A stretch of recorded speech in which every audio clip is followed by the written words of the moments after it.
Esse conteúdo, essa reflexão que eu vou trazer para hoje, provavelmente ela terá continuidade. Eu acredito que eu vou trazer uma parte 2. Anotem o que vocês tiverem de ideia, de insight, de questionamentos, enfim. E depois nós vamos ter um exercício acerca desse conteúdo que eu vou trazer aqui. Não sei se todos vocês viram que eu postei no Instagram ontem uma frase do Joseph Campbell, uma frase bem profunda, bem significativa, com um textão na legenda que nem coube tudo na legenda, eu precisei usar os comentários ainda para terminar. Joseph Campbell, ele criou a narrativa, ele descreveu a narrativa da jornada do herói. Nós podemos encontrar essa narrativa da jornada do herói, que são 12 etapas de uma história, e nós passamos por essas 12 etapas. Resumidamente, das 12 etapas, você se depara com uma situação, com um desafio, que no primeiro momento talvez você resiste, você não tem certeza se você quer aquilo, ou se você dá conta daquilo, até que você resolve encarar aquilo, e aí você passa por uma série de desafios, e você se supera nesses desafios, e você encontra um mentor, um guia, alguém que pode te orientar nesse processo, alguém que talvez já tenha passado por isso antes do que você, e essa pessoa te orienta, e você se torna o herói da sua história, porque você revolucionou e você superou aquilo. Isso é a jornada do herói. Só que nós podemos reconhecer e encontrar essas 12 etapas da jornada do herói dentro da história de Jesus, de Buda, dentro dos filmes Rei Leão, Pequena Sereia, Avatar,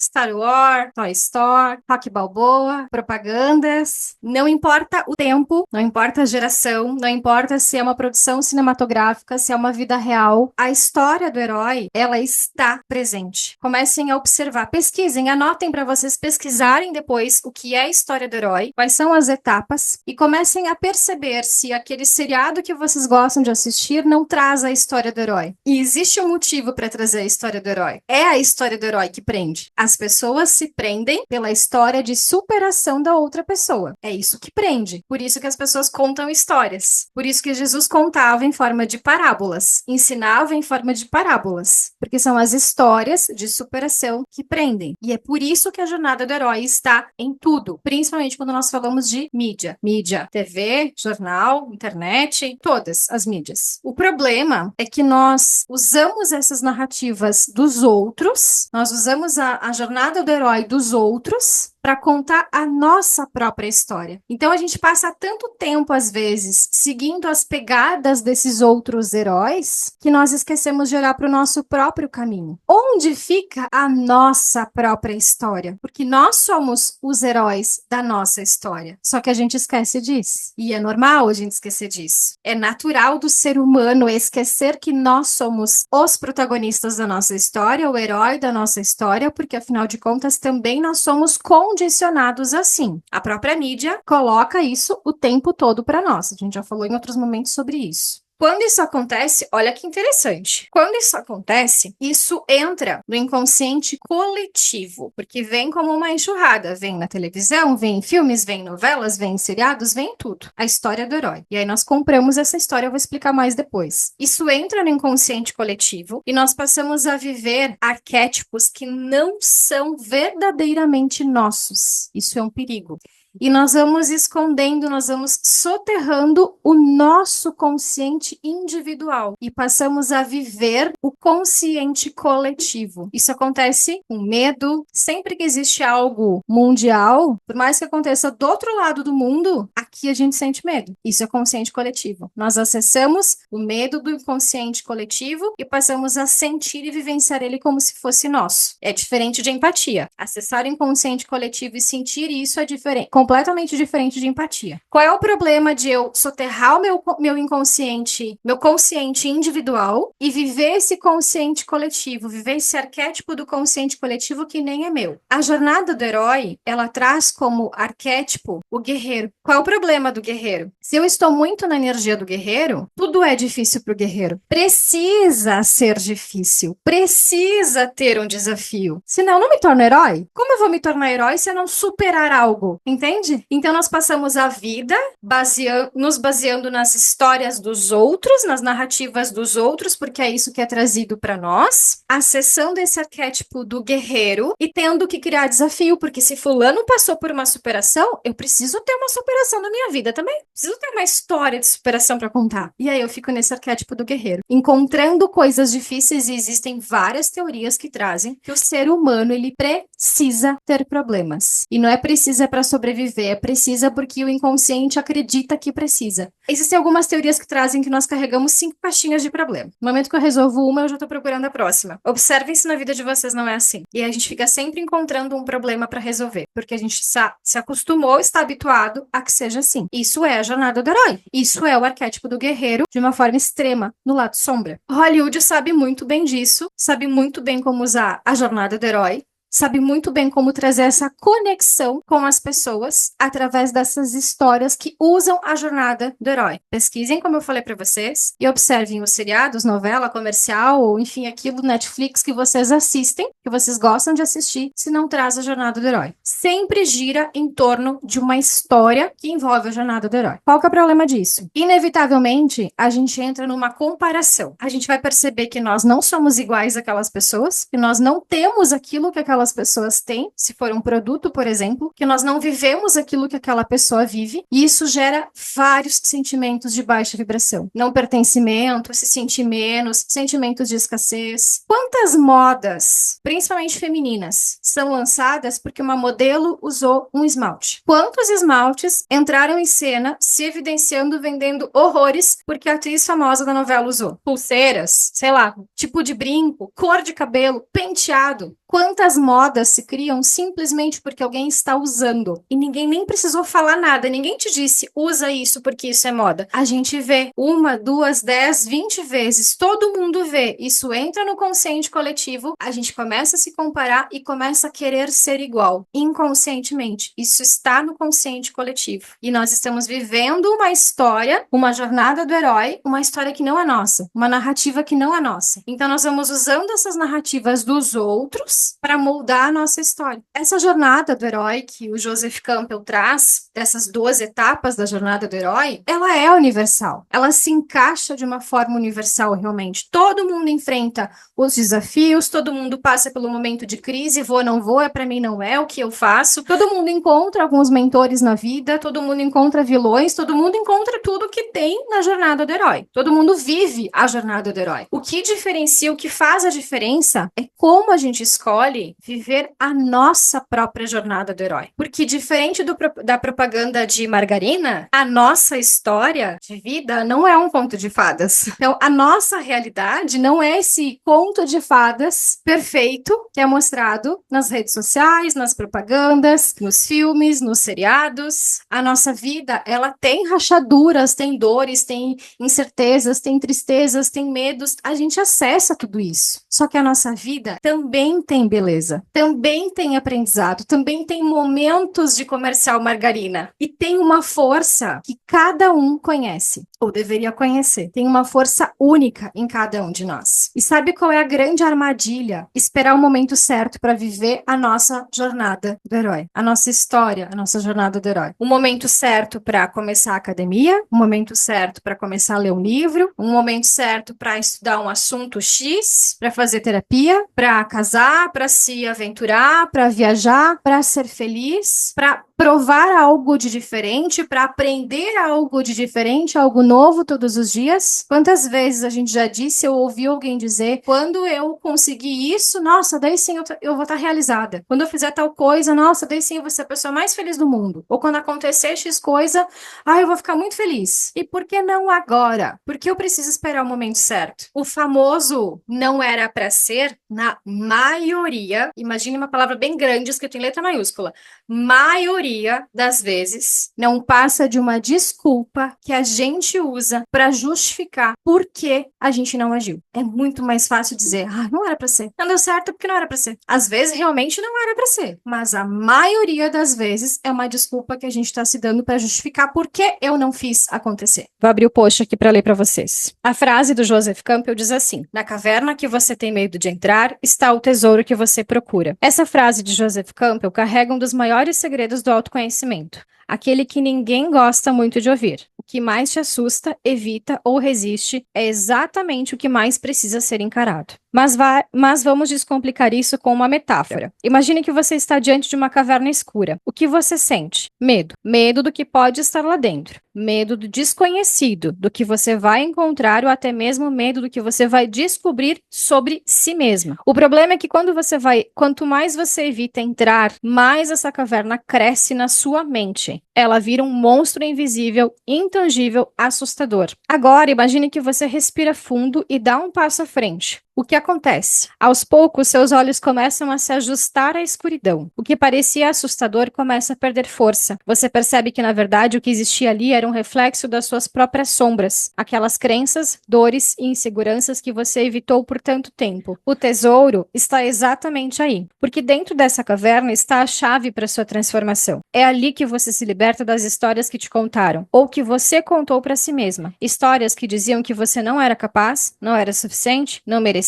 A jornada do autoconhecimento nada mais é do que essa caminhada para dentro. E adivinha só, a parte que você mais evita, o confronto com os seus medos, seus limites e suas sombras, é justamente onde mora o seu poder. É onde você reencontra partes suas que ficaram escondidas por medo de rejeição, abandono e fracasso. Essa caverna pode ser um trauma não curado, uma crença limitante que você carrega há anos, ou até um sonho que você tem medo de perseguir por achar que não é para você. Mas cada vez que você evita olhar para isso, você se afasta do tesouro, da versão mais autêntica, livre e poderosa de si mesmo. Entrar na caverna não significa enfrentar monstros, significa enfrentar a ilusão. Ilusão de que você precisa ser perfeita, forte o tempo todo, ou que não é digna de receber amor, prosperidade ou felicidade. O tesouro que você procura não é algo fora de você. Ele sempre esteve aí, guardado, esperando que você tivesse a coragem de entrar. E sabe o que é mais bonito? No final das contas, a caverna nunca foi uma prisão. Era só um portal a ser descoberto. Show, né? E profundíssimo. Tá no Instagram. Postei ontem. Dei uma olhadinha e leio com mais calma. Salvem para ler sempre que precisar relembrar dessa reflexão. Agora nós vamos para o exercício, depois eu libero para vocês poderem comentar, tá? Papel e caneta, ou lápis, tanto faz. Por um instante vocês vão fechar os olhos, enquanto eu vou conduzir vocês, depois vocês vão começar a escrever. Então fecha os olhos, deixa o papel e caneta por perto, fecha os olhos. Imagina que você acabou de morrer. Você morreu. E o jornal da tua cidade precisa noticiar isso. Seja na coluna de aviso de falecimento, seja numa nota especial. O jornal precisa noticiar que você morreu. E para fazer isso, ele precisa contar quem você foi. Quem foi você, onde você nasceu, o que você fez, como você é conhecida, conhecido. Você se destacou em algo, você fez uma ação, você ajudou alguém.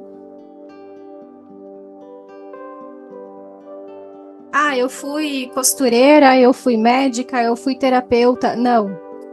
Quem você é, quem você foi, sem a tua profissão, sem rótulos.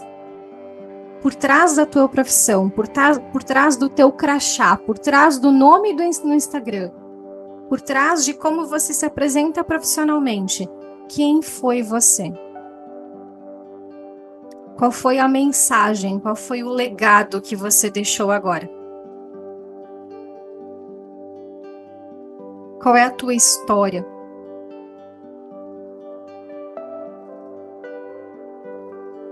Pode respirar fundo. Voltando. E agora você vai escrever. Quem foi você?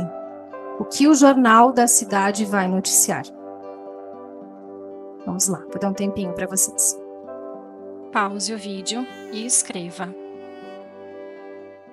A gente tem algumas histórias da jornada do herói também, que quando as pessoas passam por um momento de meditação profunda, de acessar a iluminação, essas pessoas elas relatam que elas morreram. Vocês lembram da história de Mikao Sui? Ele subiu o Monte Kurama para morrer. O que é esse morrer? Renascer. Morrer aquela consciência. E num processo de meditação profunda, de iluminação, renascer. Então, eles morreram também.